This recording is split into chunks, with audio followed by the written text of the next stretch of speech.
ለዚህ ክፍል የመረጥኩት ሁላችሁም እንደምታውቁት ይሄን ክፍል ሁሉም ሰው ያውቀዋል። ኤፌሶን ምዕራፍ 5 ቁጥር 18 ላይ ያለውን ቃል በጌታ በኢየሱስ ስም አነባለሁ። ለእውነተኛ ታድሶ በመንፈስ ቅዱስ ምን መሆን? እስቲ መሞላት በሉ። መሞላት። ለእውነተኛ ታድሶ በመንፈስ ቅዱስ መሞላት። ኤፌሶን ምዕራፍ 5 ከቁጥር 18 ጀምሮ በጌታ በኢየሱስ ስም አነባለሁ። ምን ይላል? መንፈስ ይሙላባችሁ እንጂ በወይን ጠጅ አትስከሩ፣ ይህ ማባከን ነውና፣ በመዝሙርና በዝማሬ በመንፈሳዊም ቅኔ እርስ በርስ ተነጋገሩ፣ ለጌታ በልባችሁ ተቀኙና ዘምሩ፣ ሁልጊዜ ስለ ሁሉ በጌታችን በኢየሱስ ክርስቶስ ስም አምላካችንንና አባታችንን ስለ ሁሉ አመስግኑ። እስቲ ይሄን ቁጥር 18 ላይ ያለውን አብረን እንላለን። መንፈስ ይሙላባችሁ እንጂ በሉ እስቲ እንደገና ድገሙት። መንፈስ ይሙላባችሁ እንጂ በወይን ጠጅ አትስከሩ፣ ይህ ማባከን ነውና። ክብር ለጌታ ይሁን። እንግዲህ የኤፌሶንን መጽሐፍ ስንመለከት ስለ ኤፌሶን መልእክት አንዳንድ መግቢያ ሐሳቦችን ከተናገርኩ በኋላ ወደ ዋናው የትምህርት ሐሳብ ውስጥ ገባለሁ። ትምህርት እንደመሆኑ መጠን ረጋ ብዬ ነው ማስተምረው። የጌታ ስም የተባረከ ይሁን። የኤፌሶንን መልእክት የጻፈው ሁላችንም እንደምናውቀው ጳውሎስ ነው። የተጻፈበትን ቦታና የጊዜ ሁኔታ ይገልጻል። በ60 ዓመተ ምህረት ገደማ በሮም እስር ቤት ሆኖ ይህንን ደብዳቤ ለኤፌሶን ቅዱሳን አልፎም ደግሞ በእስያ ሀገር ለሚኖሩ በዛሬዊቷ ቱርክ በምትባል ክፍለ ከተማ ከሚገኙ ከተሞች መካከል በሚገኙ አብያተ ክርስቲያናት መካከል ቤተ ክርስቲያኖች ስለነበሩ ለኤፌሶን ቤተ ክርስቲያን ብቻ ሳይሆን ደብዳቤው የሚዘዋወር ደብዳቤ ነው። በድሮ ዘመን ዛሬ እንደኛ ዘመን መጽሐፍ ቅዱስ በሌለበት ዘመን በብራና ይጻፍና ተጠቅልሎ የኤፌሶን ቤተ ክርስቲያን የመጀመሪያውን ቀን ሰንበት ከተካፈሉ ያ ብራና ደግሞ ተጠቅልሎ እንደገና ወደ ገላትያ ሊሄድ ይችላል። ከውስንነት ነበረው፣ የመጽሐፍ ውስንነት ስለነበረው ጳውሎስ ብዙ ጊዜ የሚጽፋቸው ደብዳቤዎች የሚዘዋወሩ ደብዳቤዎች ናቸው። ስለዚህ መልእክቱ ይሄ ኤፌሶን ላይ ያለው መልእክት ትኩረት የሚያደርገው የኤፌሶንን ቅዱሳን ብቻ ሳይሆን በዛ አውራጃ የሚገኙትን አብያተ ክርስቲያናትንም ጨምሮ የሚያጠቃልል ይሆናል መልእክቱ ማለት ነው።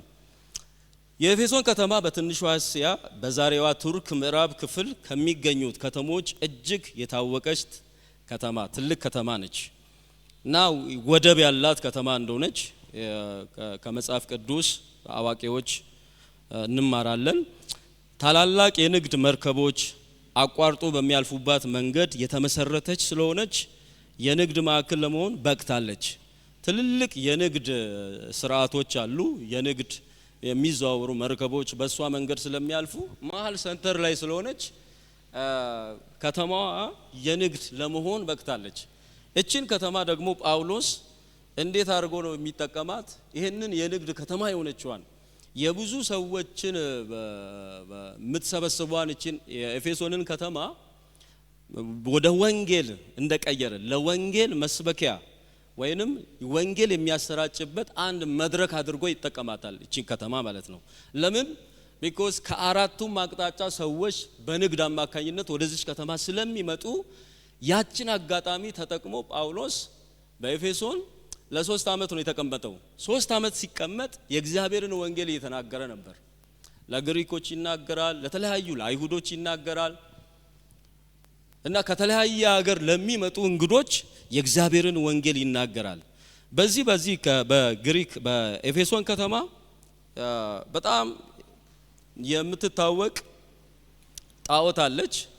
ግሪኮች አርጤምስ ይሏታል፣ ሮማውያን ደግሞ ዲያና ብሎ የሚጠሯት በዚህ ከተማ የምትገኝ ጣዖት አምላኪ ቤተ መቅደስ በዚች ጣዖት በዚህ ሴት የጣዖቱ ስያሜ በሴት ነው የተመሰለችው። አርጤምስ ወይንም ዲያና ትባላለች። እና በሷ የተመሰረተ ቤተ መቅደስ አለ። ቤተ ጣዖት እንደማለት ነው። እና ከተማዋ በዚህ የመተትና የሟርት ስራ በጣም እጅግ ከፍተኛ ቁጥጥር ስር የነበረች ከተማ ነች። እና ይሄንንም ደግሞ አስመልክቶ በጊዜው የነበሩ ለምሳሌ ዲሜጥሮስ የተባለ ወርቅን ከሚያነጥሩት ጋር አብሮ እያነጠረ ለዚህ ጣዖት እውቅና ከሚሰጡ ሰዎች መካከል አንዱ ነበር። እየቀባት እንደገና ደግሞ እየኳላት ማለት ነው እያስዋባት ጣዖቱን እንደገና ሰዎች እንዲያመልኩ በዚያ ጊዜ እንደ ቱሪስት መስህብ መጥተው ከተለያየ ሀገር ጣዖቱን የሚመለከቱ ስለነበረ ሁሉ ጊዜ በጥንቃቄ የሚጠብቅ ሰው ነበር። ይሄ ሰው ይሄን በሚያደርግበት ጊዜ ገንዘብ ይከፈለዋል። ገንዘብም ማግኛ ነው። የተሰራ ሐውልት ስለሆነ ገንዘብም ማግኛ ስለነበረ በዚህ ከተማ ላይ እንደዚህ አይነት ነገር ይካሄድ ነበር። ስለዚህ ጳውሎስ በሐዋርያት ሥራ ምዕራፍ 16 ላይ ይህን በመቃወም ለማይታወቅ አምላክ ለምን ትሰግዳላችሁ? ይህንን ጣዖት በተመለከተ በተናገረው ነገር ጳውሎስንና ከሱ ጋር የነበሩትን የጳውሎስን ጓደኞች ነጋዮስን ሁሉ ህዝቡ እንዴ የገቢ ምንጫችንንማ እንዴት ይናገራሉ? ዲያና አምላካችን ብሎ የሚያመልኳት ዲያና ታላቅ አርጤምስ ታላቅ ናት እያሉ ልክ እንደ ሰላማዊ ሰልፍ እዛ ጋር የነበረው የአርጤምስ ተከታይ ሁሉ ሰልፍ ወጥቶ ነበር። እንዴት ትነካለች? እሷ ታላቅ ናት እያሉ ይሄ ሰው እንዴት እንደዚህ ይናገራል ብሎ በነ ጳውሎስ ላይ እንደተነሱ ያ ክፍል ይናገራል። ጳውሎስ በኤፌሶን 3 ዓመት ያህል ተቀምጧል። ኤፌሶን የወንጌል ስርጭት ማዕከል አድርጓታል። ቀደም እንደተናገርኩት ማለት ነው። በጣም እየፈጠንኩ ነው መግቢያ ሐሳብ ስለሆነ የኤፌሶንን መጽሐፍ ስንመለከት በሁለት ግልጽ ክፍሎች የተከፈለ ነው። የኤፌሶንን መጽሐፍ ስንመለከት በሁለት በጣም የተባረከ ግልጽ የሆነ ክፍል የተከፈለ ነው። አንደኛው ከምዕራፍ 1 እስከ ምዕራፍ 3 ትምህርታዊ ወይንም ስነ መለኮታዊ ሲሆን ከምዕራፍ 4 እስከ 6 ተግባራዊ መመሪያዎችን የያዘ መጽሐፍ ነው። ሁላችንም እንደምናውቀው ምዕራፍ 1 ላይ ስፔሻሊ በሰማያዊ ስፍራ በመንፈሳዊ በረከት እንደተባረክንና በክርስቶስ ስራ ያን በረከት እንዳገኘን መኖሪያችን በሰማይ እንደሆነ በረከታችን ሰማያዊ እንደሆነ በላይ ይወስደናል። ቅዱሳንን ይሄ መጽሐፍ ወደ ላይ ወስዶ የናንተ ፖዚሽን እዚህ ጋር ነው፣ ማንነታችሁ እዚህ ጋር ነው የተመሰረተው፣ በክርስቶስ በተደረገላችሁ ስራ የናንተ ማንነት እዚህ ጋር ነው የተመሰረተው ብሎ ከምድር ወደ ሰማይ ይወስዳችኋል። ስፔሻሊ ምዕራፍ 1 ላይ ስለ መንፈሳዊ በረከት በዝርዝር ደግሞ ምን ያደርጋል? ይናገራል። በዚህ ተማርካችኋል። ሰፈራችሁ መኖሪያችሁ ሰማይ ነው፣ በረከታችሁ ሰማያዊ ነው። እኔ በፊት አንዳንድ ሰዎች ስለ የምድራዊውን በረከትና የሰማዩን በረከት ሳይለዩ ይሄን ክፍል በጣም ነው እንትን የሚሉት በጣም አጋጭተው አጠጋግተው የሚናገሩ ሰዎች አሉ። የምድርን በረከትም አንድ ላይ ለመሸመት ብለው ማለት ነው፣ አንድ ላይ ለመባረክ ብሎ እንትን የሚሉ አሉ። የጥቅሱን ምን ብለው ያነባሉ? በክርስቶስ ካሉ በኋላ በሰማያዊ ስፍራ በምድርም በመንፈሳዊ ስፍራ የባረከን ይላሉ። ምድር የምትለዋን እንግዲህ ለራሳቸው አስገብተው ነው እንደዛ የሚሉትና እኛ የተባረክነው በክርስቶስ የተባረክነው በረከት ሰማያዊ ነው። የኛ መኖሪያ የት ነው? በሰማይ ነው። እና ከምዕራፍ 1 እስከ ምዕራፍ 3 ድረስ ስነ መለኮታዊ የሆኑ ጉዳዮችን ያነሳል። አንድ አማኝ በክርስቶስ ኢየሱስ አምኖ የዳነ አማኝ ማንነቱንና ስፍራውን ይናገራል። ከምዕራፍ 4 እስከ 6 ደግሞ እኔ አሁን ማወራበት ክፍል ያለው ከምዕራፍ 4 እስከ 6 ውስጥ ነው። ምዕራፍ 5 ነው እያነሳን ያለ ነው፣ ቅድም ያነበብኩት ማለት ነው። ተግባራዊ የሆነ መመሪያዎችን ምን ያደርጋል? ይሰጠናል። አሁን አንድ ሰው የሰማይ በረከት ከተባረከ በኋላ በሰማያዊ ስፍራ መኖሪያው ከሆነ በኋላ ያንን መኖሪያ የሚመጥን ላይፍ የሚመጥን ህይወት ደግሞ በምድር ሲኖር መኖር አለበት ማለት ነው። ያንን ነው ለማየት ይሄን ክፍል የመረጥ ነው። በመጀመሪያ ጳውሎስ ከምዕራፍ 1 እስከ 3 አማኙ በክርስቶስ ስላገኘው ማንነትና መለኮታዊ በረከት ያስረዳል። እያስረዳ ይናገራል። በዚህ ክፍል ጳውሎስ እግዚአብሔር በክርስቶስ በኩል ያደረገውን ዘላለማዊ እቅድ ያሳያል። እግዚአብሔር ለኛ ለሰው ልጆች ካለው ትልቅ ፍቅር የተነሳ ነው አይደል የሚለው ኤፌሶን ምዕራፍ 2 ላይ እግዚአብሔር ለኛ ካለው ትልቅ ፍቅር የተነሳ ከክርስቶስ ጋር በሰማያዊ ስፍራ ምንን ሰጠን ይላል? ሕይወትን ሰጠን። ቤዙ የእግዚአብሔር ፍቅር ነው መነሻው። ያለ ምንም የተወደድን ያለ ምንም ቅድመ ሁኔታ ተወደናል። እንዲሁ በእግዚአብሔር የተወደድን ሰዎች ነን። ፍቅሩ የመጣውና የመነጨው ከእግዚአብሔር ነው። ስለዚህ እግዚአብሔር በዘላለም እቅድ ውስጥ ይሄንን አስገባና የሰው ልጅ በክርስቶስ አምኖ ድኖ መኖሪያው ከኔ ጋር ነው መሆን ያለበት። ከእግዚአብሔር ጋር ተጣልቶ የነበረው የሰው ዘር በራሱ መድኃኒትን ማምጣት ስለማይችል አቅም ስለሌለው የገዛ እጁ መድኃኒትን አመጣች ተብሎ እንደተጻፈ እግዚአብሔር በራሱ መንገድ ከራሱ ጋር እኛን ምን አደረገን? አስታረቀን። የእግዚአብሔር ስም የተባረከ ይሁን። ጳውሎስ እየተናገረ ያለው ምንድነው? ዘላለማዊ እቅዱ ከእግዚአብሔር ዘንድ ነው። ትንተናው ደግሞ የሚጀምረው ምዕራፍ በቁጥር ስንሄድ በምስጋና መዝሙር ሲሆን ይህም እግዚአብሔር አብ አማኞችን ከዓለም ፍጥረት በፊት እንደመረጣቸው እግዚአብሔር እንደመረጠን ወልድ ደግሞ በደሙ እንደዋጀንና እንዲሁም ደግሞ መንፈስ ቅዱስ ለመንግስቱ ርስት ማህተም እንደሆነን ያብራራል ጳውሎስ ማለት ነው። ይሄ በጣም ትልቅ የሆነ የእግዚአብሔር ቃል፣ ትልቅ በረከት የምንለው የእግዚአብሔር ቃል። ከዚህ ውጪ መልእክት የለም እዚህ ምድር ላይ። ትልቁ በቤተ ክርስቲያን ትልቁን ቦታ መያዝ ያለበት ይሄ መልእክት ነው። በቅዱሳን መካከል በቤተ ክርስቲያን መካከል ቦልዶ ነው መነገርና መሰበክ ያለበት ቃል ይሄ ነው። ሌላኛው ወሳኝ ነጥብ የወንጌል ምስጢር ነው።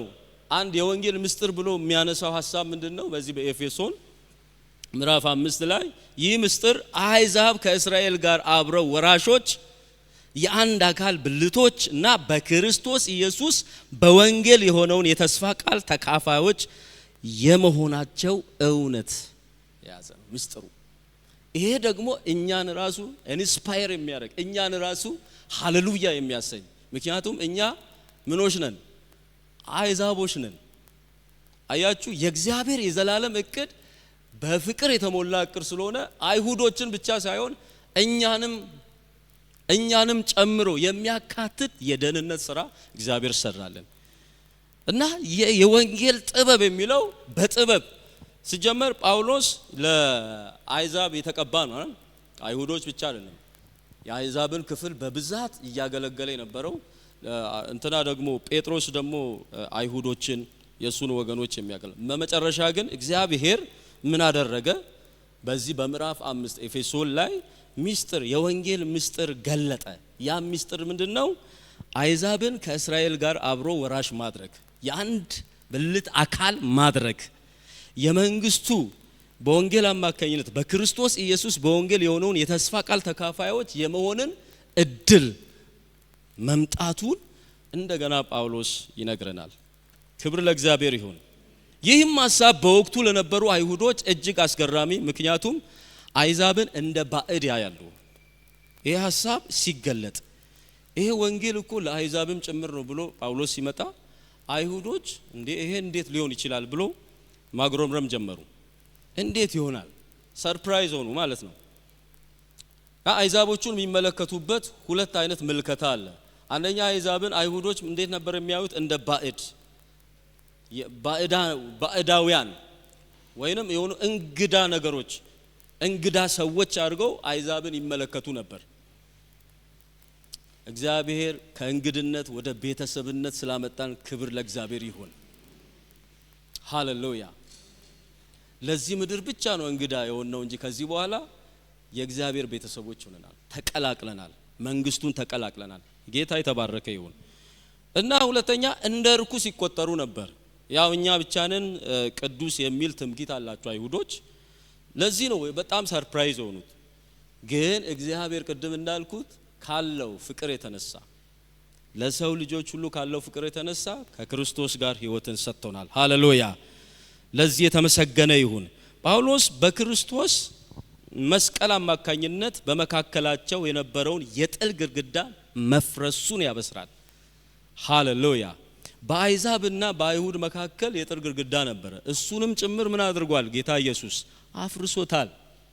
በስጋው ምን አደረገ ይላል? አፈረሰው ይላል። የእግዚአብሔር ስም የተባረከ ይሁን። ወደ ምዕራፍ 4 እስከ 6 ስንመጣ ደግሞ ሁለተኛው የመጽሐፍ ቅዱስ ክፍል አማኞች በክርስቶስ ካላቸው አዲስ ማንነት በመነሳት እንዴት መኖር እንዳለባቸው ያሳስባል። እንግዲህ ይህን ያህል ትልቅ ክብር ያለው ሕይወት፣ ክቡር እምነት ካላችሁ፣ በሰማያዊ ስፍራ መኖሪያችሁ ከሆነ ኢየሱስ ክርስቶስን በመቀበላችሁ ምክንያት እንደነዚህ አይነት የተዘረዘሩ ምዕራፍ 1ን ብታነቡ ደስ ይለኛል። በቤታችሁ ኤፌሶን ምዕራፍ 1 ስታነቡ ብዙ በረከቶች እዛ ጋር ተዘርዝሯል። ጌታ ኢየሱስ ክርስቶስን በመቀበላችን ምክንያት የተሰጡን በረከቶች።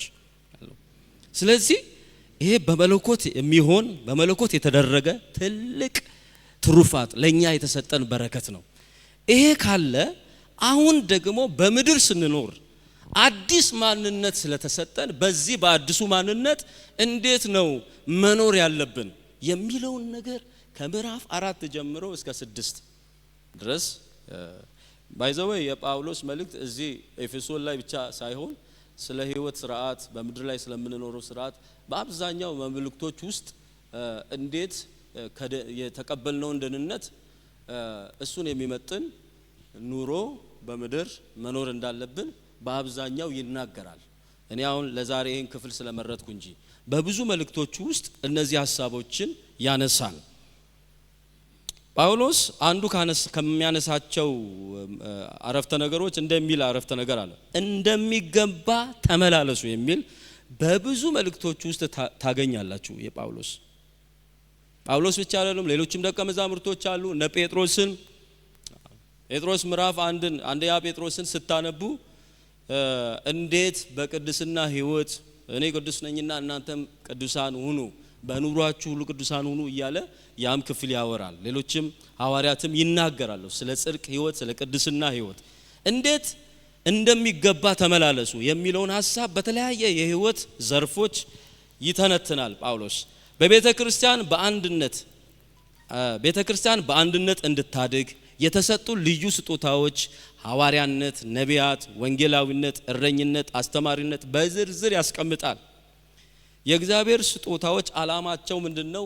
ሁላችንም እንደምናውቀው ከዚህ በፊት እንደተሰበክነው እንደተማርነው ትልቁ የመንፈስ ቅዱስ ስጦታ ዓላማ በቤተ ክርስቲያን ውስጥ ቅዱሳንን ለአገልግሎት ማዘጋጀት ነው።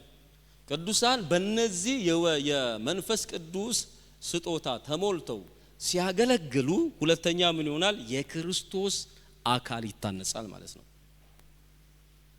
ቅዱሳን መጀመሪያ በመንፈስ ቅዱስ ምን ይሆናሉ? ለአገልግሎት በመንፈስ ቅዱስ ስጦታ አማካኝነት ይዘጋጃሉ። በተሰጣቸው የጸጋ አገልግሎት ሲያገለግሉ ደግሞ ህዝቡ ምን ይሆናል? ቤተ ክርስቲያን ትታነጻለች ማለት ነው። ይሄን ነው እግዚአብሔር የሚፈልገው። እንደነዚህ አይነት አስተምሮችን በተደጋጋሚ ጳውሎስ ይናገራል። በተጨማሪ ጳውሎስ ስለ አዲሱ ሰው ማንነት ሲያስተምር አሮጌውንና የተጎሳቆለውን ኑሮ በመተው በአዲስ አስተሳሰብና በቅድስና ስለመመላለስ ያስገነዝበናል። የመልእክቴ ትኩረት እዚህ ጋር ነው። ስለ አዲሱ ሰው ማንነት ሲያስተምር ምን ያደርጋል? አሮጌውንና የተጎሳቆለውን ኑሮ በመተው። የአሮጌው ማንነት የሚለው የትላንትናው ያለፈው ማለት ነው። አሁንም ደግሞ በጌታ ሆነን አንዳንድ ጊዜ በህይወታችን የሚመጡ ከተፈጥሮአዊ ባህሪ ከአዳማዊ ባህሪ የሚመነጩ ድካሞችንም ያካትታል። እነሱን ጥለን ይላል ያንን አሮጌ ማንነትን በመተው በአዲስ አስተሳሰብና በቅድስና ስለመመላለስ ያስገነዝበናል። ክብር ለእግዚአብሔር ይሁን። አሁን እንግዲህ ይሄን ሁሉ ያልኩት መግቢያ ነው፣ በጣም ሰፊ ነው ሐሳቡ። ወደ ዋናው ሐሳቤ ልምጣ። አይዟችሁ፣ አላቆያችሁም። የተሰጠኝም ሰዓት አለ። የጌታ ስም የተባረከ ይሁን እና ይህን የመሰለ የከበረ ህይወት አለን። ይህን እንዳንረሳ። የከበረ ህይወት አለሽ፣ የከበረ ህይወት አለ። ስለዚህ አንተ ክቡር ነህ፣ ማንነት ልዩ ነው። በክርስቶስ ያንተ ማንነት የተቀየረልህ ሰው ነህ። ስለዚህ በኤፌሶን 5 ላይ ሙሉ ክፍሉ ራሱ ዝም ብለን ብናነብ እንደ ትልቅ መልእክት ነው። ብዙ ነጥቦች እዛ ጋር እኔ አሁን ከማወራው ርዕስ ጋር የሚሄዱ የሚገናኙ እነሱን አለፍ አድርጌ ማንበብ እፈልጋለሁ።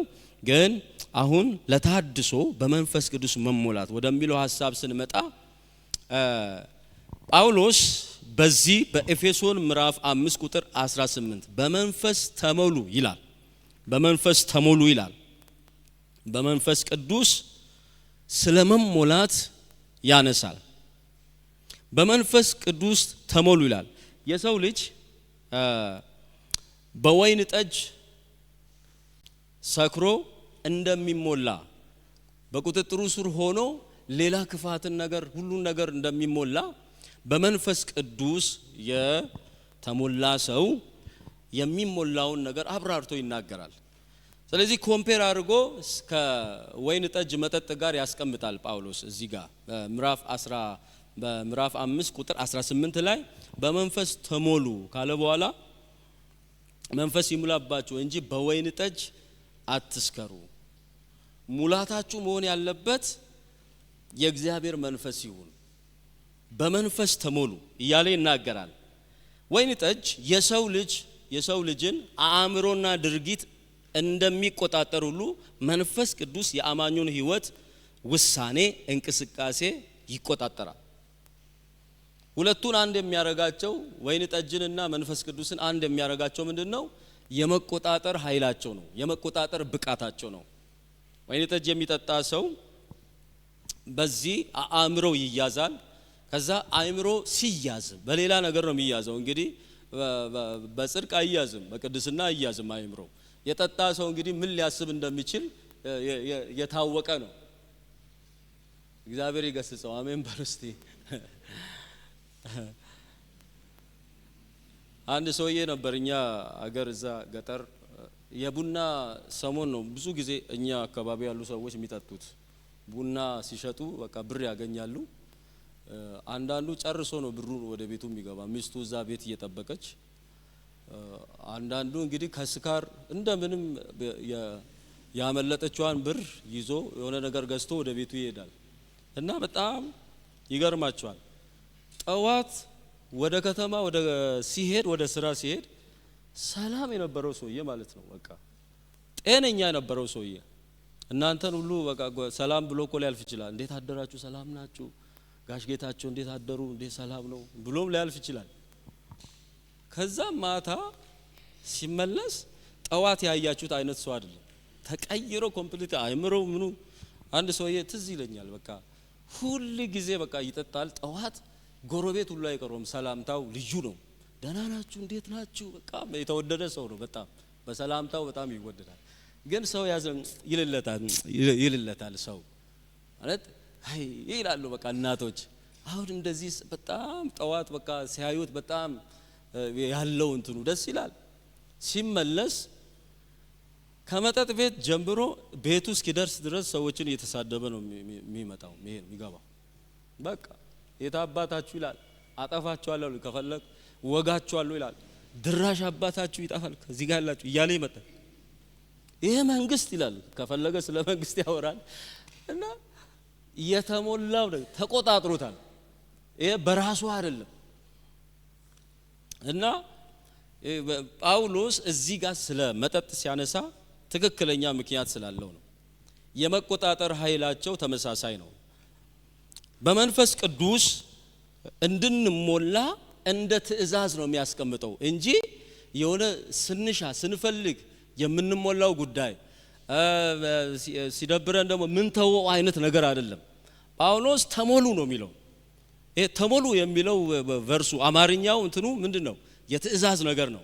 እባካችሁን ምናም ካልተሞሉ እባካችሁ ለምን አይደለም። በቃ በመንፈስ ቅዱስ ምን ሆኑ? ተሞሉ። በወይን ጠጅ ሳይሆን መንፈስ ይሙላባችሁ። መንፈስ ይሙላባችሁ። በመንፈስ ቅዱስ ምን ሁኑ? ተሞሉ። ዛሬም መንፈስ ቅዱስ እያለን ያለው ምንድነው? በመንፈስ ቅዱስ ምን ሁኑ? ተሞሉ። ትእዛዙ ሁሉ ጊዜ ተሞሉ ነው። ሆሊ ስፒሪት ሁሉ ጊዜ እኛ ውስጥ ካለ ጋይድ የሚያደርገን የሚናገረን ይሄንኑ ነው። በቃ ተፈልጉኝ ተሞሉኝ ነው እያለ ያለው። ለቤተ ክርስቲያን ምን አይነት ድምጽ ነው መንፈስ ቅዱስ እያመጣ ያለው ዛሬ? ተሞሉ ነው። ተመሉ። ቶሎ እያልኩኝ ልሂድ። በመንፈስ ቅዱስ መሞላት ማለት ምን ማለት ነው? ለምጽፉ ሰዎች በመንፈስ ቅዱስ መሞላት ማለት ምን ማለት ነው? ከጳውሎስ ሐሳብ ተነስተን ጳውሎስ ከተናገረው ነገር ተነስተን በመንፈስ ቅዱስ መሞላት ማለት ምን ማለት ነው? የመጀመሪያው በመንፈስ ቅዱስ ቁጥጥር ስር መሆን ወይም በመንፈስ ቅዱስ መሪነት ስር መሆን ማለት ነው። በመንፈስ ቅዱስ መሞላት ማለት በመንፈስ ቁጥጥር ስር መሆን ማለት ነው። ወይንም በመንፈስ ቅዱስ መሪነት ስር መገዛት።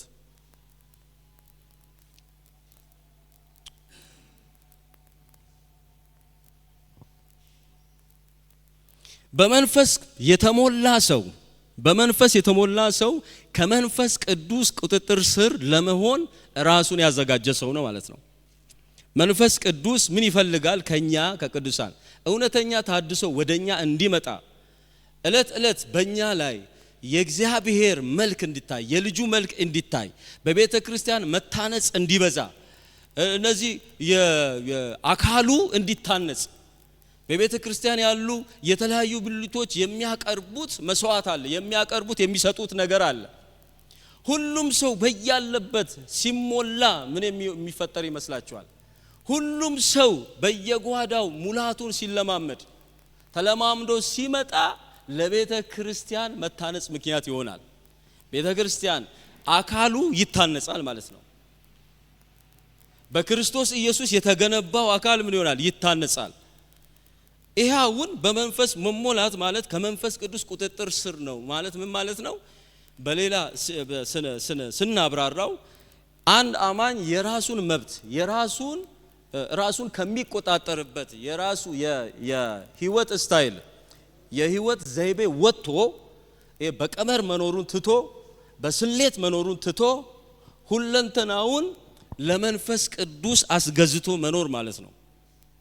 ራሱን ለመንፈስ ቅዱስ ሰጥቶ መኖር ማለት ነው። ቁጥጥር ካለ አንድ ሰው የሚቆጣጠራችሁ ከሆነ ከዛ ሰውዬ ቁጥጥር በታች ናችሁ። አሁን እኛ በቤተሰብ መካከል አድገናል፣ ልጆች ህፃናት ሆነን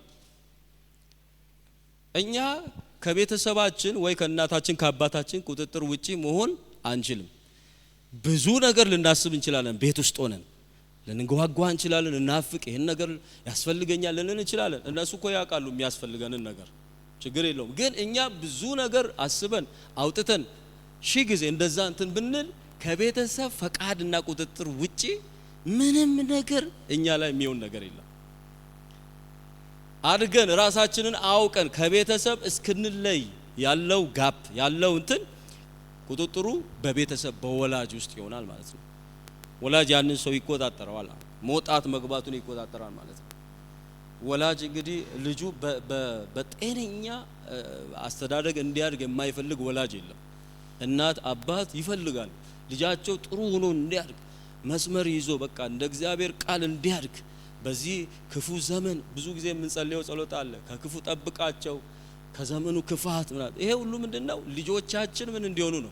በጥሩ እንትን እንዲያድጉ፣ በጥሩ ጎዳና እንዲያድጉ፣ በጽድቅ ህይወት እንዲያድጉ፣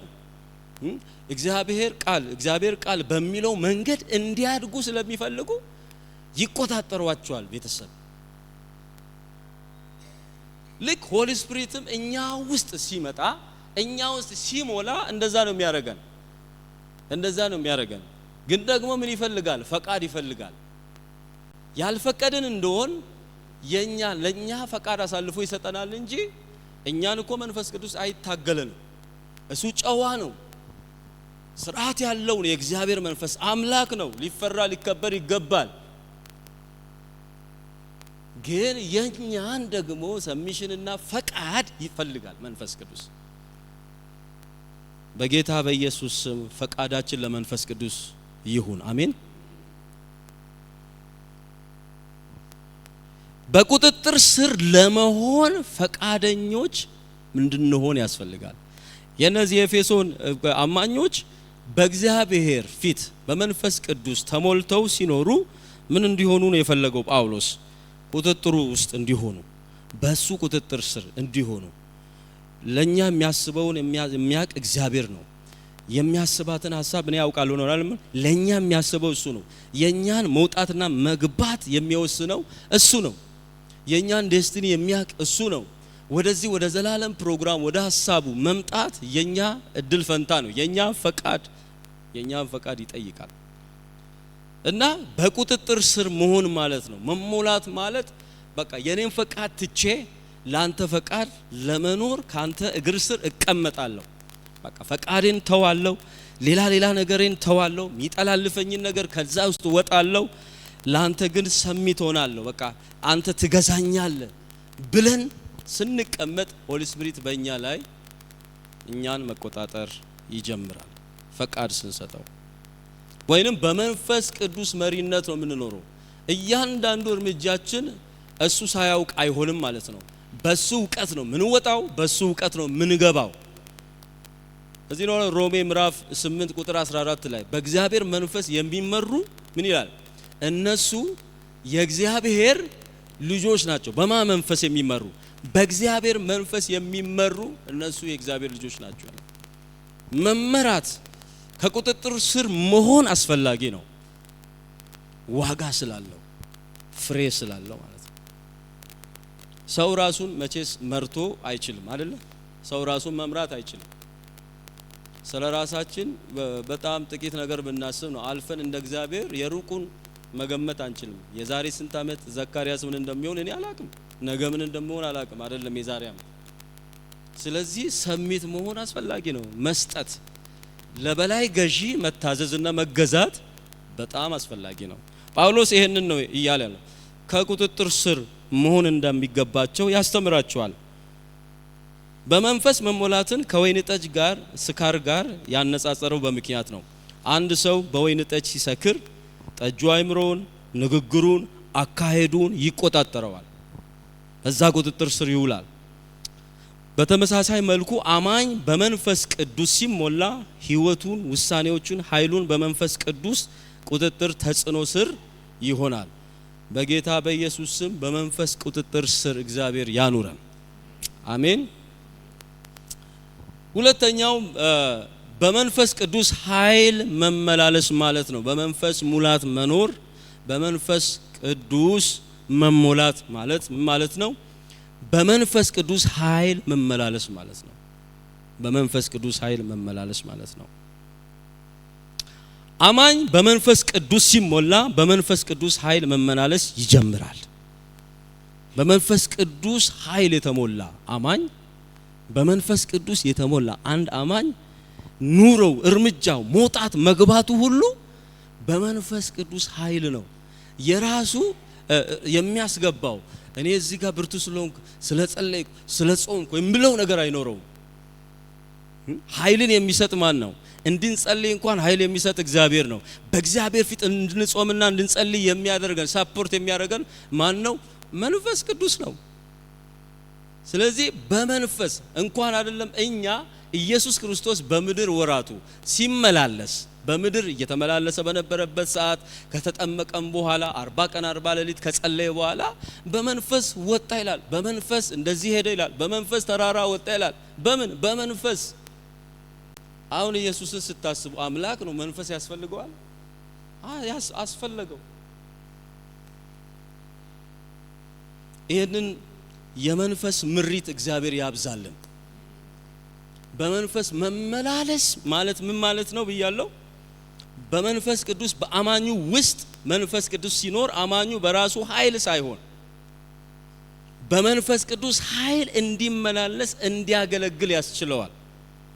የህይወት ምልልስ በመንፈስ ቅዱስ ኃይል፣ የአገልግሎት ውጤት በመንፈስ ቅዱስ ኃይል። እኔ ዘምሬ እሳት ባወርድ በዝማሬ አገልግሎቴ ውስጥ ኃይልን የሰጠኝ ማን ነው? መንፈስ ቅዱስ። ሰብካችሁ ዘምራችሁ አገልግላችሁ ተራራ ወጣችሁ ለእግዚአብሔር ቤት ለፍታችሁ በአገልግሎት ደከማችሁ ስታበቁ ያን ሁሉ ያደረገው የመንፈስ ቅዱስ ኃይል ነው እንጂ የኛ አክቲቪቲ አይደለም። የኛ መጾም መጸለይ ጥሩ ነው፣ ከእግዚአብሔር ጋር ፌሎሺፕ ማድረግ መነጋገር። ግን አንዳንድ ጊዜ ጸሎታችንም ላይ ልንደገፍ እንችላለን። ያ ጥሩ አይደለም። በጸሎታችንም መመካት የለብንም። የምንመካው ብዙ ጊዜ ጳውሎስ እንዳለ በድካሜ እመካለሁ ሌላ ትምክህት የለኝም ካለ በኋላ እንደውም ትምክህቴ መስቀሉ ነው አለ። በቃ መስቀሉን ያየ ሰው ማይበረታ፣ የደከመ ማይበረታ የለም፣ ያዘነ ማይጽናና የለም። ብቃትን የሚሰጥ የእግዚአብሔር መንፈስ ነው። ሃሌሉያ! ይሄ የእግዚአብሔር መንፈስ ብቃትን ወደኛ ህይወት በጌታ በኢየሱስ ስም ያምጣው። አሜን። ብቃት ከእግዚአብሔር ዘንድ ነው። ጳውሎስ ብዙ ጊዜ ስለ ብቃት ሁለተኛ ቆሮንቶስም ላይ ይናገራል። ለዚህ የሚበቃ ማን ነው ይላል። ሁለተኛ ቆሮንቶስ ምዕራፍ 2 ቁጥር 14 ላይ ስታነቡ በእኛ በየስፍራው የወንጌልን ሽታ በእኛ በየስፍራው በየሄድንበት የክርስቶስ በእግዚአብሔር የክርስቶስ ኢየሱስ መዓዛንን ለሚጠፉት የሞት ሽታ ለሚድኑት የህይወት ሽታ ግን ካለ በኋላ ምን ይላል? ለዚህ የሚበቃ ማን ነው? እኔ አሁን የሞት ሽታ ለመሆን ራሱ መብቃቴ ተአምር ነው። የህይወት ሽታ ለመሆን መብቃታችን ተአምር ነው። ኢየሱስ ይሄን አደረገው። በጳውሎስ ህይወት ውስጥ ያን ያደረገው ኢየሱስ ነው። ለዚህ እድል የሚበቃ ለዚህ የሚበቃ ማን ነው? ብቃታችን እሱ ነው አለ። እግዚአብሔር ነው። እንደገናም በሌላም ስፍራ ይናገራል አይደለ? በሌላም ቦታ የኃይሉ ታላቅነት በእኛ ይገለጥ ዘንድ የእግዚአብሔር የኃይሉ ታላቅነት በእኛ ይገለጥ ዘንድ በዚህ በተሰባሪ ሸክላ ውስጥ የከበረን መዝገብ ያኖረው እግዚአብሔር ነው። ይሄም ደግሞ ካለ በኋላ ከኛ ሳይሆን ከማን? ከእግዚአብሔር ነው የሆነው። እኔ ብርቱ ስለሆንኩ አይደለም እግዚአብሔር በእኔ ህይወት የምትጠቀመው። የመንፈስ ቅዱስ ኃይል ነው በእናንተ ላይ የሚሰራው፣ በእኔ ላይ የሚሰራው።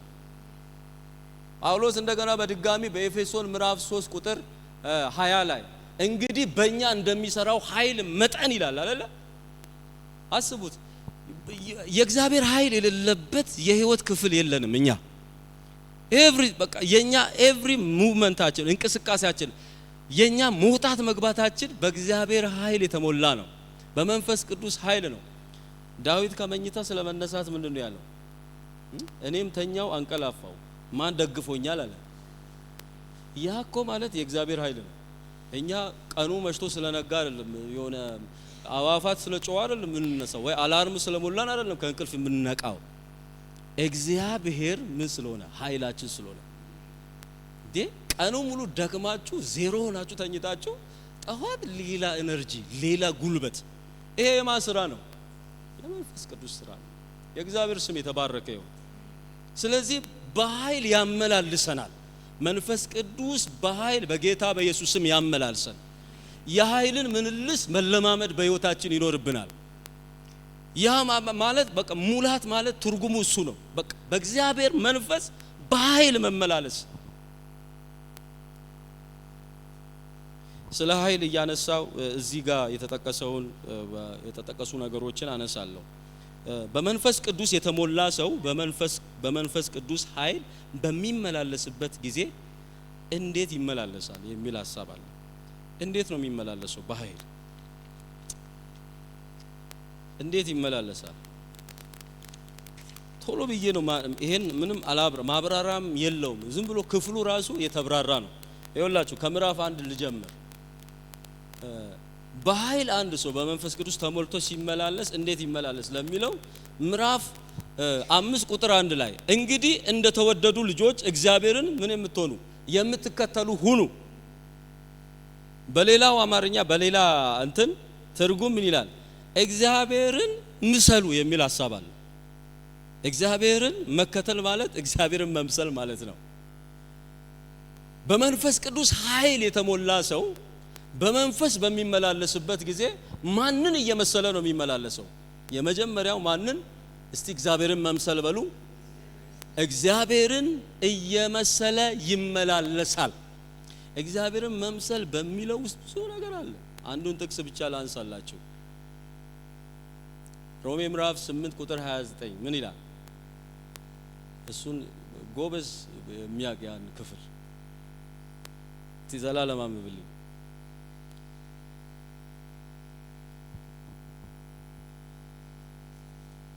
እዛ ክፍል ላይ ማንን መምሰል እንዳለብን ባጭሩ ያ ክፍል በቂ ነው ብዬ ስላሰብኩኝ ነው። ሮሜ ምዕራፍ 8 ቁጥር 29 ላይ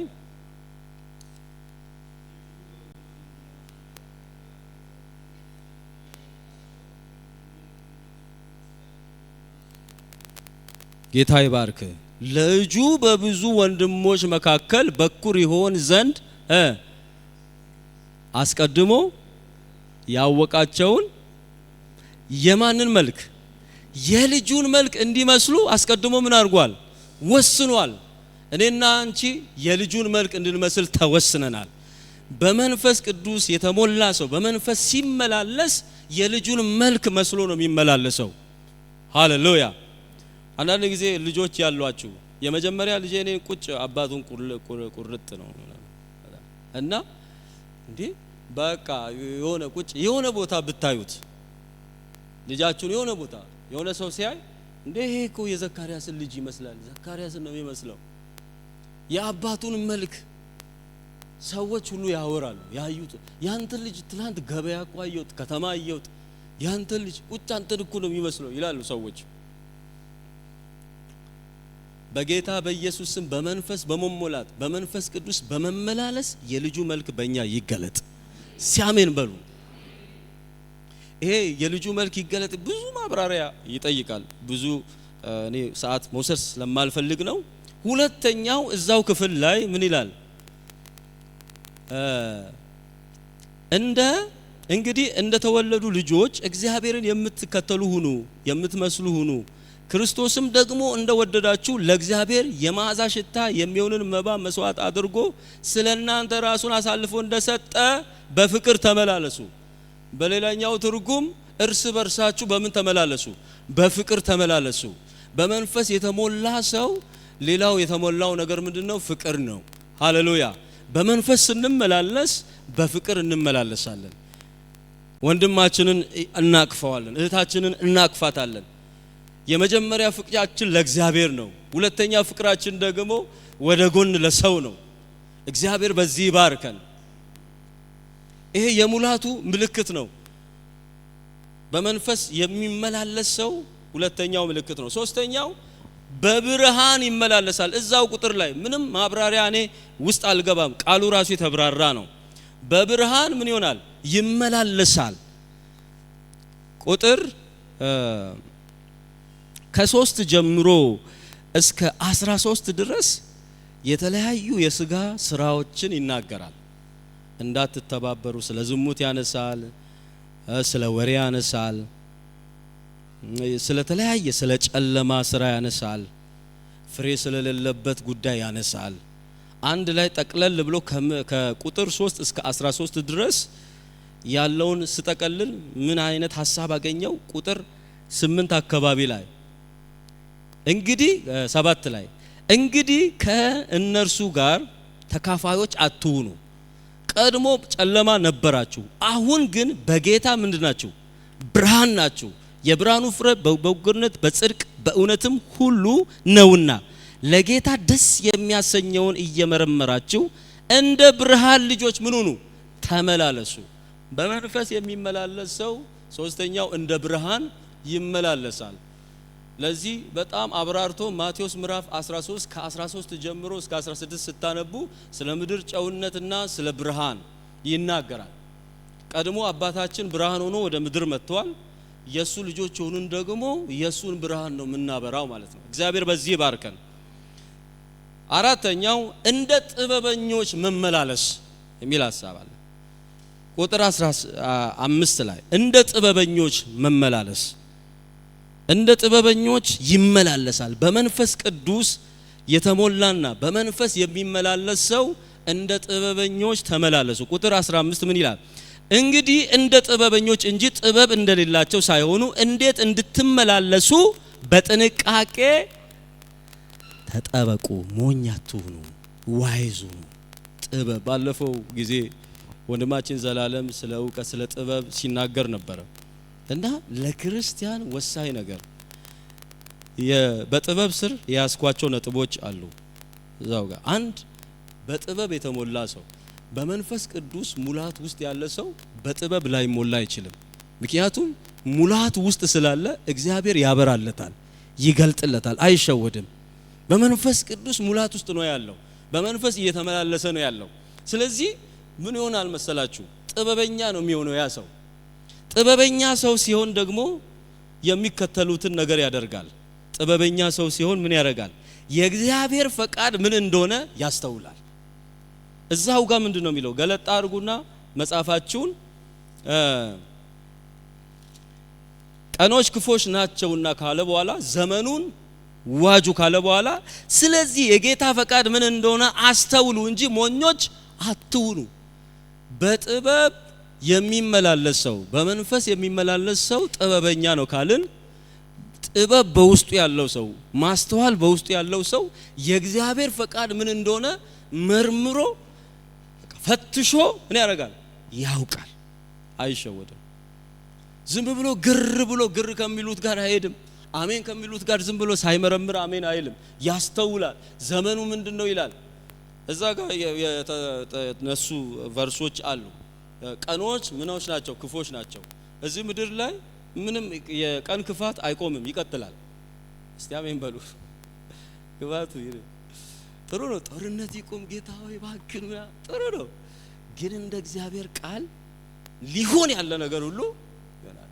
ደስ የሚለው የክርስቲያን ላይፍ ቦምብ እየፈነዳ መተርየስ የፈለገ ነገር እንደ ዝናብ እየዘነበ እኛ ዘና ብለን እንኖራለን በውስጡ ማለት ነው።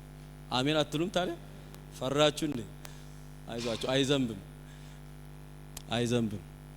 ነገሩ የጦርነትን ትሰማላችሁ የተባለውን ነገር እየሰማን ይመስለኛል። ማለት ትሰማላችሁ የተባለውን ነገር እየሰማን ይመስለኛል። ኢየሱስ ጌታ ነው። ስለዚህ ጥበበኛ ሰው የእግዚአብሔርን ነገር ፈልፍሎ ፈትኖ ነው የሚያውቀው። ዝም ብሎ በደመ ነፍስ አይጓዝም። በቤተ ክርስቲያን ውስጥ እግዚአብሔር የሚያመጣቸውን መልእክቶች ዝም ብሎ ያስተውላል፣ ይመረምራል። እነዛ ፓስተር ቢኒ የምን የቤሪያ ሰዎች ናቸው አይደል? ቃሉን የሚመረምሩ የነበሩ ይፈትሹ ነበር፣ ይመረምሩ ነበር። የእግዚአብሔር ፕሮግራም በዚህ ዘመን ምንድነው ሐሳቡ ይላል፣ ይመረምራል። ጥበበኞች እግዚአብሔር አድርገን፣ አስተዋዮች እግዚአብሔር አድርገን ምንድነው እግዚአብሔር የሚፈልገው በዚህ ጊዜ? በቤተ ክርስቲያን ምን ይፈልጋል? እንደ ቤተ ክርስቲያን እንደ ምእመን ምን ይፈልጋል? እንደ ግለሰብ እግዚአብሔር ምን ይፈልጋል? ምንድነው እግዚአብሔር እየፈለገ ያለው ብሎ ያስተውላል። ዝም ብሎ በጅምላ አሜን ብሎ አያልፍም። ቆም ብሎ ያስተውላል። በመንፈስ የተሞላ ሰው ነው ይሄን የሚያደርገው። ምክንያቱም በመንፈስ የተሞላ ሰው ወደ በኋላ አነሳዋለሁ ከቃሉ ጋር ነው ያለው፣ ከመንፈሱ ጋር ነው። በጸሎት ስፍራ አለ። እያንዳንዱን ስቴፕ እየጠበቀ ነው። ስፒሪቹዋል ነገሩ በጣም እየዳበረ ነው ያለው እና ይሄ ሰው አይሸወድም። ትዝ ይላችኋል ኤሊ ሳያውቅ በኤሊ ዘመን በእስራኤል ምድር ላይ ሊሆን ያለውን ነገር ማን አወቀ? እስቲ መልሱልኝ። ማን አወቀ? ሳሙኤል። የሳሙኤል አክቲቪቲ ምን ነበረ? ራሱን ለእግዚአብሔር ሰሚት አድርጎ መስጠት ብቻ ነው። አለቀ። ሴሎ ይተኛል፣ እዛ መብራት ያበራል፣ መስኮት ይከፍታል፣ ምን ይላል፣ ይወጣል፣ ይገባል። ከለታት አንድ ቀን እግዚአብሔር ሳሙኤልን ምን አደረገው? ጠራው። ሳያው ቀርቦታል። ከታቦቱ ስር ከመገኛው ስር ከህልውናው ስር ነው የሚተኛው። ከዛ እግዚአብሔር ግራውንድ አገኘ፣ መርገጫ ቦታ አገኘ። መጣ ወደ ሳሙኤል ወረደ። በዚያን ዘመን የሆነ ቃል አለ። የእግዚአብሔርም ቃል ምን አይልም ነበር ይላል፣ አይገለጥም። ድምጽም የለም፣ ነቢያትም የሉም፣ ቃሉን የሚገልጥም አልነበረም። ወገኖች ይሄ ብላቴና ሰማይን ያስከፈተ ብላቴና ነው። የእግዚአብሔር ድምጽ እንዲመጣ ያደረገ ብላቴና ነው። በጌታ በኢየሱስ ስም በዘመናችሁ እንደዚህ እባርካችኋለሁ። እንደ ሳሙኤል የምትሰሙ ሁኑ። እንደ ሳሙኤል ሰማይ የምታስከፍቱ ሁኑ። የእግዚአብሔርን ድምጽ የምታመጡ ይሁኑ። እግዚአብሔር ይባርካችሁ። በዚህ ጸጥ ረጭ ባለበት ዘመን ካህን ለእግዚአብሔር የቀረበ እንግዲህ የክህነት ስራ ላይ እንግዲህ ካህንና ተራው ህዝብ እኩል አይደለም። እንግዲህ እግዚአብሔር መናገር ሲፈልግ ከካህኑ በኩል ነው ወደ ህዝቡ ራሱ የሚመጣ። እንዴ ስቴፑን ራሱ ተመልከቱ። ኤሊኮ ቅርብ ነው፣ ለእግዚአብሔር ቅርብ ነው። ኤክስፒሪያንስ አለው፣ ልምምድ አለው። ለዛ ልምምድ ስላለው ነው ሳሙኤልን ሲጠራው ደጋግሞ ሲመጣ አይ ይሄንን ነገርማ እቺን ነገርማ አቃታለሁ፣ ይሄን ነገር አቃለሁ፣ እግዚአብሔር ጠርቶት ይሆናል ብለው ኤሊ ኤክስፒሪያንስ ስላለው ኤሊ አወቀ። ከዛ በኋላ ሳሙኤልን መርቶታል። እና ሳሙኤል የእግዚአብሔር ድምጽ እንዲመጣ የእግዚአብሔር ፕሬዘንስ እንዲመጣ እግዚአብሔር በእስራኤል ያለውን ነገር ግልጥ አድርጎ ሊሰራ ያለውን ነገር በኢየሱስ ክርስቶስም እግዚአብሔር አይኖቻችንን ይክፈት፣ በዚህ ሙላት ይባርከን። አሁን እኮ የተቸገርነው በቃ በቤተ ክርስቲያን ዘመኑ ላይ ምን እየተካሄደ እንደሆነ አናቅ። ቤተ ክርስቲያን ምን እንደሚያስፈልጋት አናቅ። ተሰውሮብናል። በጌታ በኢየሱስ ስም እግዚአብሔር አይኖቻችንን ይግለጥ፣ ጆሮአችንን ይክፈት።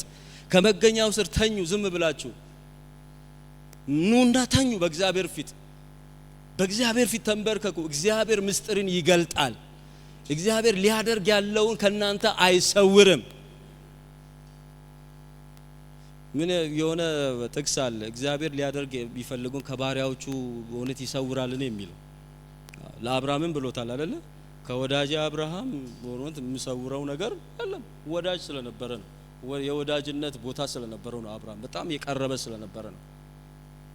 ስትቀርቡ እግዚአብሔር ግልጥ አድርጎ ይናገራል። ሃሌሉያ! እግዚአብሔር በመንፈሱ ሙላት ያጠጋጋን፣ ወደ ደረቱ ያስጠጋን። ይሄ ጾም ጸሎት እንዲያደርግልን ከሚፈልገው ነገር አንዱ ይሄንን ነው። በኢየሱስም ይሁንላችሁ፣ በኢየሱስም ይሁንልኝ። በቀጣይ ዘመናት ከእግዚአብሔር ጋር ተጣብቀን በመንፈስ በመሞላት በመመራት አስተዋዮች እንድንሆን አሁን ስተናል። ቤተ ክርስቲያን እኮ ስታ ወንጌል መመስከር ትታ ምድራዊ ወንጌል የብልጽግና ወንጌል እያሳደደች ነው ያለው። አንዱ ሲሰብክ የብልጽግና ፓርቲ ነው እንጂ ያለው የብልጽግና ወንጌል የለም ብሏል። እያሳደድን ምድራዊ ነገር ብቻ ከምድር ጋር የተሰፋ ነገር ብቻ። ንጹህ ወንጌል እስቲ ፈልጉ፣ በየቤተ ክርስቲያናቱ በየአብያተ ክርስቲያናቱ ፈልጉ፣ አታገኙ። ሲጣራ እንትን ላይ ሚዛን ላይ ቢወጣ ብዙን የሚደፋው የትኛው ነው? ምድራዊው ነው እየደፋ ያለው። ለወንጌል ራሱ ያለን አመለካከት በጣም የወረደ ነው። ወንጌል ሲባል ሰው በቃ መመስከር አይፈልግም። የራሱን መዳን ብቻ ይዞ ራሱ ስለ ራሱ መዳን ራሱ እጠራጠራለሁ። አንዳንዱ ወንጌል ራሱ ለኛ ራሱ የሚያስፈልገን ይመስለኛል። ስለ ወንጌል አሁን በመልእክታት ውስጥ ይሄን ሁሉ አሁን ይሄ ራሱ ነሻለ ትልቅ ወንጌል ኤፌሶን ሙሉ መጽሐፍ ስታነቡ ወንጌል ነው። እነ ጳውሎስ የሰበኩት ወንጌል ነው። ስለ ኢየሱስ ማዳን ነው። ስለ ኢየሱስ ነገር ነው። በቃ ትክክለኛውን ሜሴጅ ነው የተናገሩት። አሁን ደግሞ ከትላንትናው ይልቅ መዳናችሁ በጣም የፈጠነበት ጊዜ ነው ይላል። ስለዚህ መሰባሰባችሁን ምን አታርጉ፣ አትተው፣ ትኩረት አድርጉ። በምን ላይ? በክርስቶስ መምጣት ላይ። ዘንድሮ የክርስቶስ መምጣት የተዘነጋበት በቃ ተትቷል ማለት ነው። ይሄንን ማወቅ የሚችለው በዚህ ሐሳብ ላይ የቆየሁት ለምክንያት ነው የቆየሁት። በዚህ ሐሳብ ላይ ጥበበኛ በሚለው ሐሳብ ስር ነው እያወራው ያለሁት። አንድ በመንፈስ የተሞላ ሰው ጥበበኛ ነው ስንል የእግዚአብሔርን ፕሮግራም እያንዳንዱን የሰማይን ፕሮግራም ያውቃል። በቃ አንዱ የጠፋብን ፕሮግራም ማራናታ የሚል እባካችን ጽሁፍ ብቻ የግርግዳ ጽሁፍ ብቻ ሆኖ እንዳይቀርብን። እዚህ ጋር ያለውን ጽሁፍ ስታዩ ምንድነው ትዝ የሚላችሁ? በእርግጥ ጽሁፉን ስታዩ የሆነ በተወሰነ መልኩ እንደ ማራናታ አለ እንደ ጌታ ይመጣል አሜን ሃሌሉያ ብላችሁ ልታልፉ ትችላላችሁ። ግን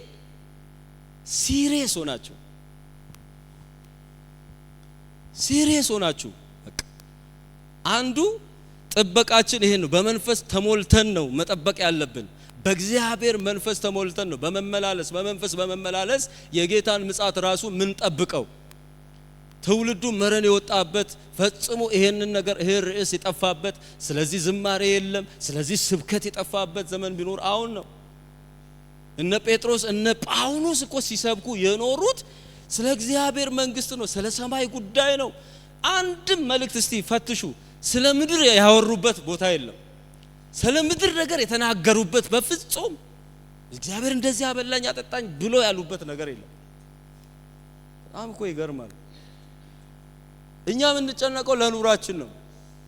መጽሐፍ ደግሞ አትጨነቁ ይለናል። እኛ ደግሞ እንጨነቃለን። መጽሐፉ ቀኝ ይለናል፣ እኛ ወደ ግራ ነው የምንሄደው። እግዚአብሔር የሚሰራውን ስራ እኛ ወስደን ለራሳችን ተው አትጨነቁ ነገ ስለ ራሱ ይጨነቅ። ግን የእናንተ ትኩረት መሆን ያለበት በጽድቁና በመንግስቱ ላይ ነው። ከዛ በኋላ ያለው ሁሉ ምን ይሆናል? ተጨማሪ ነው። ተጨማሪ ነገር ላይ ጊዜያችሁን አትፍጁ። እግዚአብሔር ዛሬ በመንፈስ ሙላት ይሄን መረዳት ያብዛል። ጌታ የተባረከ ይሁን። ዘመኑን ይዋጃል። ሁለተኛው ሐሳብ በዚህ በጥበበኛ ስም ፈቃዱን ያውቃል፣ ምን እንደሆነ ያውቃል። እዛው ጥቅስ ላይ እዛው ምዕራፍ ላይ ምን ይላል? ዘመኑን ምን አድርጉ? ዋጁ። ዘመን መዋጀት ማለት ምን ማለት ነው? ቀኖች ክፎች ነው አይደል? ቀኖች ክፎች ሆኖ ሲያበቁ ወደ ዘመን ይቀየራሉ። ዘመናቶቹም ደግሞ ምንድናቸው? የእግዚአብሔር ፈቃድ የምናውቅባቸው ቀናቶች ናቸው። በእያንዳንዱ ቀን ላይ ዘመኑን ዋጁ ማለት ነው። በቀናችን ላይ ቀኑን ለእግዚአብሔር ተጽዕኖ በሚያመጣ ህይወት፣ በመንፈስ ሙላት፣ በመንፈስ በሚመላለስ ህይወት፣ ጥበበኛ በሆነ አስተዋይ ማንነት ጊዜውን ለእግዚአብሔር ክብር መዋጀት ማለት ነው። ቀናችሁን በስነ ስርዓቱ ተጠቀሙ ነው። ቀኑን ዋጁ፣ ዘመኑን ዋጁ። ተሽጦ ያለውን ተወስዶ ያለውን በዚህ ዓለም ገዢ ቁጥጥር ስር ያለውን ዘመን ምን አድርጉ? ዋጁ፣ ለራሳችሁ አድርጉ። በዚያ ዘመን ላይ የእግዚአብሔርን ሐሳብና ፈቃድ በመኖር ደቀ መዛሙርቶችን በማፍራት እናንተም የህይወት የጽድቅ ተጽዕኖ በማምጣት ቀናችሁ ላይ ነክሳችሁ እለፉ ነው። ዘመኑን ዋጁ። ቀናችሁ ላይ ገዝታችሁ ቀኑን እለፉ ነው። ዘመኑን ዋጁ። አመታቶችን ዋጁ፣ ገዝታችሁ እለፉ። በዚህ በ2026 እንደ እግዚአብሔር ሐሳብ በመንፈስ በመሞላት የእግዚአብሔር የሰማይ ፕሮግራም በእኔ ይፈጸማል። በእያንዳንዱ ወራት ላይ በእያንዳንዱ ቀን ላይ ለእግዚአብሔር ክብር ያንን ቀን እጠቀመዋለሁ። የቀኑ ክፋት እኔን አይገዛኝም። በቀኑ ላይ በምድር ላይ ያለው በሰይጣን አገዛዝ ስራ ላይ ያለው ምድር እሱ አይገዛኝም። የበላይ ሆኜ ተቆጣጥሬ ምን ሆናለሁ? አልፋለሁ፣ አሸንፌያለሁ፣ ገዝቼው አልፋለሁ ማለት ነው ዘመን መዋጀት ማለት። እግዚአብሔር ያርግልን። እንደ ጥበበኛ ሰው ዘመኑን መዋጀት ለእግዚአብሔር አርጎ ማለፍ። ለእግዚአብሔር ሰኞን፣ ማክሰኞን፣ ሮብ፣ ሐሙስ፣ ዓርብ፣ አንድ ሳምንት፣ ወራቶችን፣ አመታቶችን፣ ዘመናትን። ኢየሱስ ጌታ ነው። ጥበበኛ ሰው ይዋጃል። ዝም ብሎ ሰኞ ተሰጥቶኛል ብሎ ዝም ብሎ አይበርቅም። ሰኞ ላይ አይዘልም። ዝም ማክሰኞ ሲመጣ ዝም ብሎ ሮብ ይመጣል ምን ይላል? ዝም ብሎ አይጨፍርም። በእያንዳንዱ ቀን ላይ ትኩረት ያደርጋል። ዛሬ ምንድነው ማድረግ ያለብኝ? ጠዋት ሲነሳ ዛሬ ቀኑን ገዝቼ መኖር አለ። ቀኑ እኔን አይገዛኝም። በቀኑ ላይ የሚመጣው እንትን እኔን አይቆጣጠረኝም። ቀኑ ላይ ዶሚኔት አድርጌ ተጽዕኖ ፈጥሬ ማለፍ አለብኝ። ይሄ የተጽዕኖ ጉልበት በጌታ በኢየሱስም ወደኛ ይምጣ። ኑሮ መታወቂያችን ላይ ነው። ማንነታችን ልዩ ነው። ግን እኛ የምናልፍባት እቺ ምድር በፈተና የተሞላች ነው። እግዚአብሔር ድልን ይስጠን። እግዚአብሔር የአሸናፊነትን ህይወት በየቀኑ ያቀዳጅል ይስጠን። ሌላው እየጨረስኩ ነው። ከዚህ ነጥብ ወጥቻለሁ። እዚህ ነጥብ ላይ በጣም ይሄን ነገር ሐሳብ ለመናገር ብዬ ነው የቆየሁት። ወደ መጨረሻዎቹ መጥቻለሁ። የመጨረሻው ሐሳብ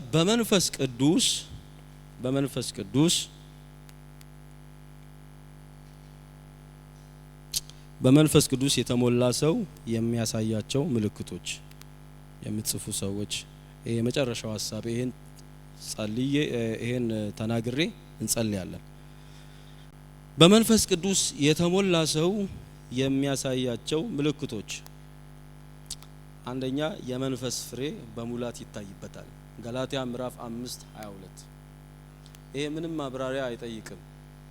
ሰሞኑንም በተለያዩ አጋጣሚዎች ይሄ ርዕስ እየተነሳ እየጸለይን ስለነበረ በመንፈስ ቅዱስ የተሞላ ሰው የሚያሳያቸው ምልክቶች፣ ሙልት ያለ ሰው መንገድ ሲሄድ ራሱ ሰውን ሰላም ሲል፣ እንደገና ሲቀመጥ፣ በከተማ መካከል ሲመላለስ፣ ወደ ቤተ ክርስቲያን ሲመጣ፣ ከሰዎች ጋር ባለው ሶሻል ህብረት በመንፈስ ሙልት ያለ ሰው ምልክቱ ምንድነው? የመንፈስ ፍሬ ይታይበታል። የመንፈስ ፍሬ የተዘረዘሩ ናቸው፣ ታውቃላችሁ። የመንፈስ ሙላት፣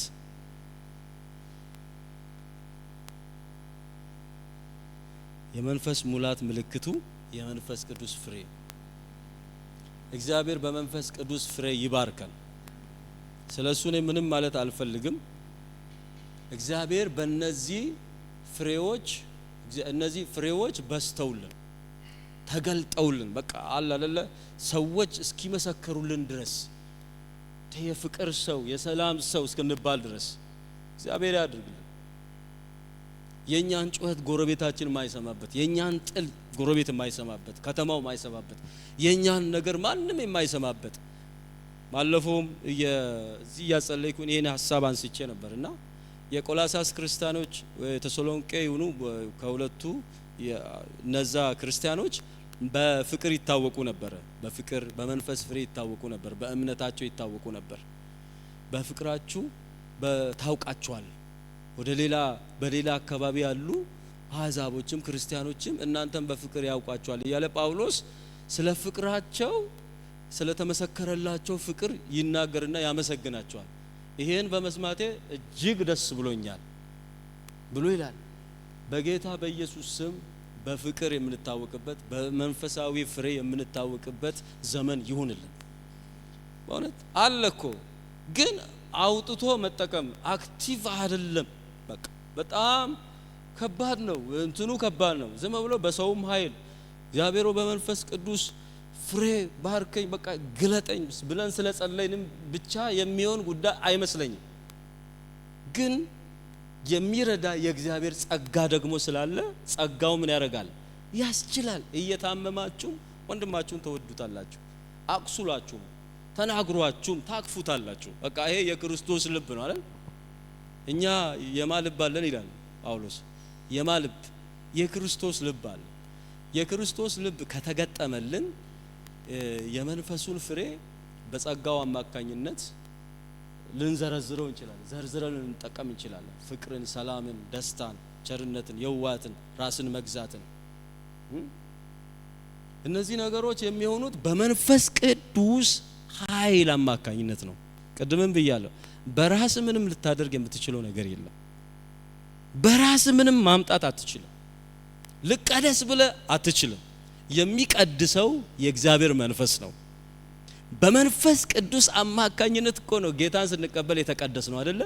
ቀዳሹ አሁንም ደግሞ እሱ ራሱ ነው። እዚህ ጋር አንድ ነገር ልናገር እባካችሁ፣ በአክቲቪቲያችሁ ከምትደገፉ ይልቅ በእግዚአብሔር በጸጋው ጉልበት ተደገፉ። አሜን። የጸጋው ጉልበት እኛን ካለንበት ነገር ያወጣናል። ቲቶም ይናገራል አይደል? ሰዎችን ሁሉ የሚያድን የማጸጋ የእግዚአብሔር ጸጋ። ሰዎች አንዳንድ ጊዜ በአክቲቪቲ ይመካሉ። አሁን ለምሳሌ እናንተ መናገሪያ አይደለም። አሁን ዛሬ ስንተኛ ቀናችን ነው አይደል? ጾም ጸሎት ስንጸልይ ዛሬ እኛ ጥሩ ነን። እኛ እንመካም በጸሎታችን አይደል? ቀጸለናል 20 ቀን 40 ቀንና 40 ሌሊት ጸልያለሁ። ከዚህ በኋላ ማንም አይችለኝም። እሱ አደጋለሁ። ሁሌም 40 ቀን ምን ጸልይ 40 ሰዓትም እንጸልይ ሁሉ ጊዜ ኃይለኛው እኛ ላይ ገዢው የመንፈስ ቅዱስ ጸጋ ነው እውቅና ማግኘት ያለበት። እንደዛ እንድንጸልይ የረዳኸኝ አንተ ነህ። እኔ ምን አቅም አለኝ? እኔ እኮ ጉልበት አልነበር፣ አንተ ስለረዳኸኝ ነው ማለት ያለብን። እኔ ጎበዝ ስለሆንኩ ቸርች ስለማልቀር ነበር። አንዳንድ ጊዜ የማይታይ ትምክህት አለ። በቃ ማንንም አይነት እንደውም የጸለይክ ቀን ነው የምትነካው የምትወጋው። አሁንማ በቃ ማን አየር ላይ ነው የምንቀሳቀሱት ላይ የምትጸልይ ቀን ጦሩ እንትኑ ይበዛል።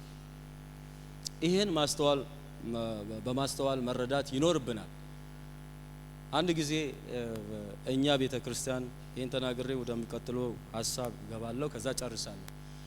አንድ እህት አለች በጣም በሚገርም ሁኔታ ታገለግላለች በቸርቻችን። አሁን እግዚአብሔር ረድቷት ወደ ውጪ ሄዳለች። ውጪ ፓስተር ሆና ታገለግላለች። አንድ ጊዜ በቃ ልጸልይ ብላ ውጪ በምትሆን ሰዓት ተቸገራለች። በሆነ ኃጢያት በቃ ትበድላለች ጌታን። ወይ ወሬ ሊሆን ይችላል እኮ የሷ እንትን አልገለጸችም ስታወራን ነውና ተቸገርኩኝ አለች። ከዛ እቤቴ ገባሁ። የቤቴን በር ጓዳዬን ቆልፌ ቁጭ አልኩ። በቃ ኃጢያት አልሰራም ዛሬ ብዬ ቤቴን ድርግም አድርጌ ቆልፌ አልጋዬ ላይ ሲፈልግ ተንበርክኬ ጸለይኩ፣ ሲፈልግ እየተኛው አሳለፍኩ ብቻ አለች። ከዛ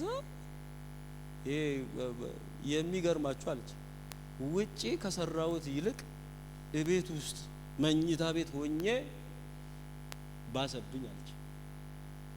እናንተ ለራሳችሁ አቅም የላችሁ፣ እኔ ራሴን ለመቀደስ አቅም የለኝም የእግዚአብሔር ጸጋ ካልደገፈ በስተቀር። እለወጣለሁ ስላልሽ አይደለም፣ ለዋጩ መንፈስ ቅዱስ ነው። ግን እኛም የምናደርገው ድርሻ ምንድነው? ሰሚት መሆን ብቻ። ጌታ የተባረከ ይሁን።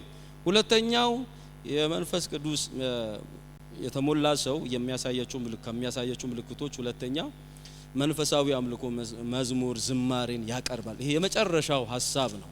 የመጨረሻው ሐሳብ እዚህ ጋር ምን ይላል? ኤፌሶን 5 መጨረሻ ላይ ምን ይላል? ቁጥር 19 ይህ ማባከን ነውና ካለ በኋላ በመዝሙርና በዝማሬ በመንፈሳዊም ቅኔ እርስ በርሳችሁ ተነጋገሩ፣ ለጌታም በልባችሁ ተቀኙና ምን አድርጉ? ዘምሩ። ሁል ጊዜ ስለ ሁሉ በጌታችን በኢየሱስ ክርስቶስ ስም አምላካችንንና አባታችንን ስለ ሁሉ ምን አድርጉ? አመስግኑ። አንድ ከመንፈስ ከተሞላ ሰው ይሄ ነገር ይወጣል። የመንፈስ ፍሬ ይወጣ። እንደገና ደግሞ አምልኮ፣ ስግደት፣ በቃ ማጉረምረም የለ፣ መበሳጨት የለ፣ ምን የለ፣ በቃ ዝማሬ ነው። ህይወቱ ሁሉ በዝማሬ የተሞላ ይሆናል፣ በአምልኮ የተሞላ ይሆናል። ይሄን የሚያደርገው ማን ነው? ሆሊ ስፒሪት። ለሆሊ ስፒሪት ራሳችንን ስንሰጥ ይሄ ይሆናል። በመጨረሻውም ዘወትር በመንፈስ ቅዱስ እንድንሞላ ምን እናድርግ? ሁለት ነገር ልናገር። ምን እናድርግ? ሁለንተናችንን ለመንፈስ ቅዱስ እንስጥ። ሮሜ ምዕራፍ 12 ከ1 እስከ 2 የምታውቁት ቃል ነው። በመንፈስ ቅዱስ ዘውትር እንድንሞላ ምን እናድርግ? ሁለንተናችንን ለመንፈስ ቅዱስ ምን እናድርግ? እንስጥ። አስረክቡ፣ ራሳችሁን ስጡ። ምን ይላል? ሮሜ ምዕራፍ 12 ቁጥር 1 እና 2 እንግዲህ ወንድሞች ሆይ ሰውነታችሁ እግዚአብሔርን ደስ የሚያሰኝ ማንን? እግዚአብሔርን ደስ የሚያሰኝ እግዚአብሔርን ደስ የሚያሰኝ ካለ በኋላ ሕያውና ቅዱስ መስዋዕት አድርጋችሁ ራሳችሁን ምን አድርጉ? ሰውነታችሁ አቅርቡ።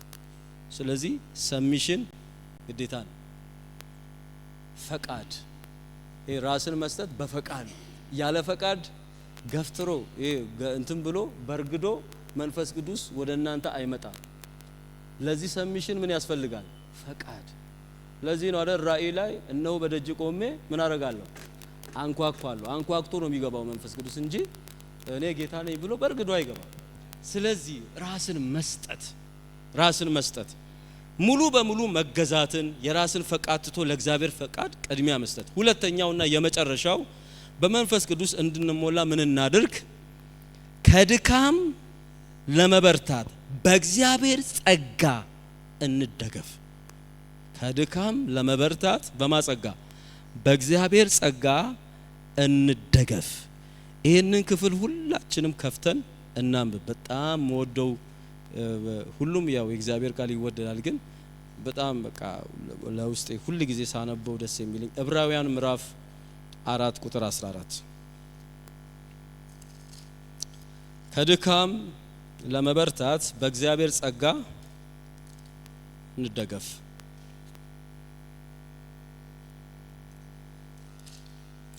መንፈስ ቅዱስ ጨዋ ስለሆነ አይ እኔ ብርቱ ነኝ ካላችሁ ጌታ ሆይ እኔ እንደኔ አይነት ጸላይ የለም ስትሉ እላችሁ ላይ አክቲቭ ሊሆን አይችልም።